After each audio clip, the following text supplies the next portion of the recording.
आज हम non profit organisations का पार्ट 4 करने वाले हैं। पहले पार्ट में इससे पिछले वाले पार्ट में हमने किया था रिसीप्ट एंड पेमेंट अकाउंट।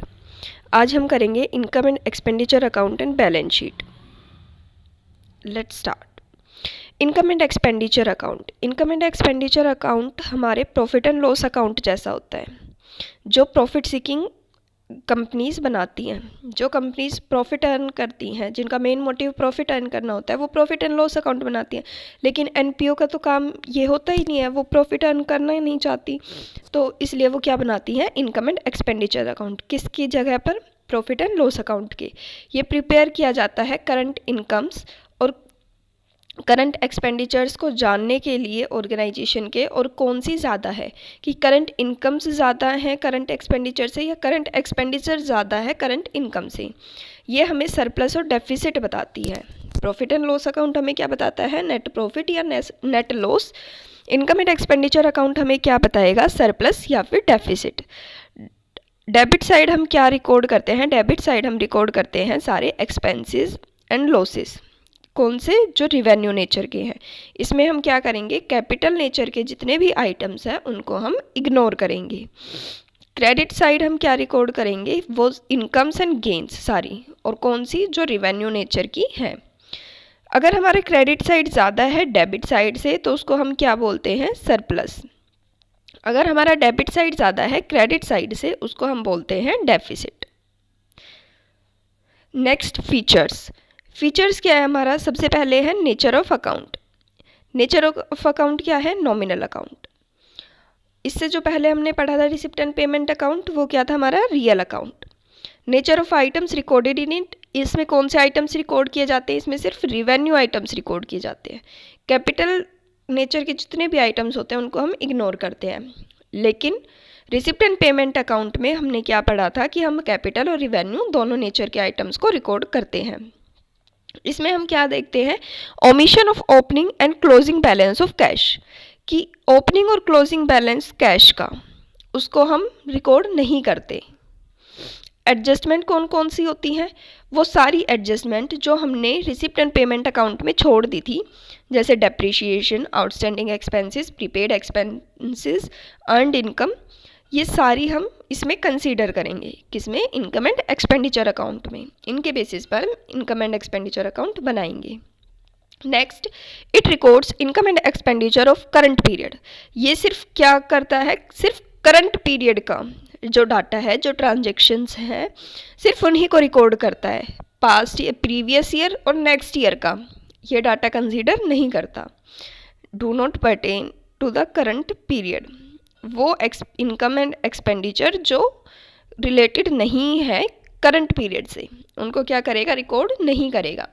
इसका पर्पस क्या होता है? इसका मेन पर्पस ये होता है कि जो इनकम और एक्सपेंडिचर है उसका क्लोजिंग बैलेंस उन्हें मिले। तो उसका क्लोजिंग बैलेंस क्या होगा? सरप्लस और डेफिसिट। Next, balance sheet. ये थी हमारी income and expenditure account. Income and expenditure account में हमने क्या पढ़ा कि ये प्रॉफिट एंड लॉस अकाउंट जैसा होता है। ये प्रॉफिट एंड लॉस अकाउंट जैसा होता है। ये किस लिए प्रिपेयर किया जाता है? करंट इनकम और करंट एक्सपेंडिचर्स को जानने के लिए। ये हमें क्या बताता है? सरप्लस या डेफिसिट के बारे में बताता है हमें। और डेबिट साइड हम क्या रिकॉर्ड करते हैं? एक्सपेंसेस और लॉसेस। और credit side income and gain. और सिर्फ हम रिवेन्यू नेचर के आइटम्स को रिकॉर्ड करेंगे। और ये क्या है? ये हमारा एक नॉमिनल अकाउंट है। और क्या है? सिर्फ ये रिवेन्यू नेचर के आइटम्स को रिकॉर्ड करता है। इसमें ओपनिंग और क्लोजिंग बैलेंस ऑफ कैश नहीं होता है। इसमें एडजस्टमेंट हम किस किस के रिगार्डिंग करते हैं? Depreciation, outstanding expenses, prepaid expenses, earned income etcetera, और भी इस तरह की जो चीज़ें होती हैं नॉन कैश आइटम्स। ये रिकॉर्ड क्या करता है? सिर्फ करंट पीरियड का डाटा रिकॉर्ड करता है। और इसका पर्पस क्या होता है? सरप्लस या फिर डेफिसिट को बताना। अब है हमारा बैलेंस शीट। बैलेंस शीट क्या होता है? बैलेंस शीट हर कोई बनाता, हर तरह की ऑर्गेनाइजेशंस बनाती हैं, चाहे वो प्रॉफिट ऑर्गेनाइजेशंस हो चाहे वो नॉन प्रॉफिट ऑर्गेनाइजेशंस हो। तो एनपीओ भी क्या बनाएंगी? एनपीओ भी बैलेंस शीट को बनाएंगी। अब बैलेंस शीट बनाएंगी तो बैलेंस शीट का मेन पर्पस क्या होता है? फाइनेंशियल पोजीशन को डिपिक्ट करना। इट मीन्स कि फाइनेंशियल पोजीशन को दिखाना कि हमारे इस अकाउंटिंग पीरियड में जिस अकाउंटिंग ईयर की बैलेंस शीट बन रही है उसका फाइनेंशियल पोजीशन क्या रही है कंपनी की। ये नॉन प्रॉफिट ऑर्गेनाइजेशंस में ये एट द एंड बनाई जाती है, जिसमें क्या दिखाते हैं, किस बेसिस पे प्रिपेयर की जाती है कि जो इनकम एंड एक्सपेंडिचर अकाउंट और revenue and payment receipt and payment account, जब इन दोनों के बाद जो बैलेंसेस बच जाते हैं वो हम बैलेंस शीट में ट्रांसफ़र करते हैं। It is prepared from the balances remaining after the transfer of all the revenue incomes and expenditure to the income and expenditure account.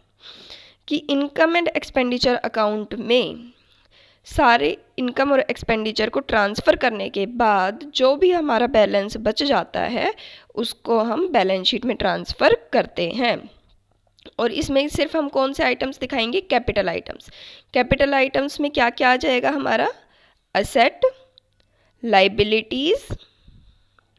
Liabilities और कैपिटल फंड।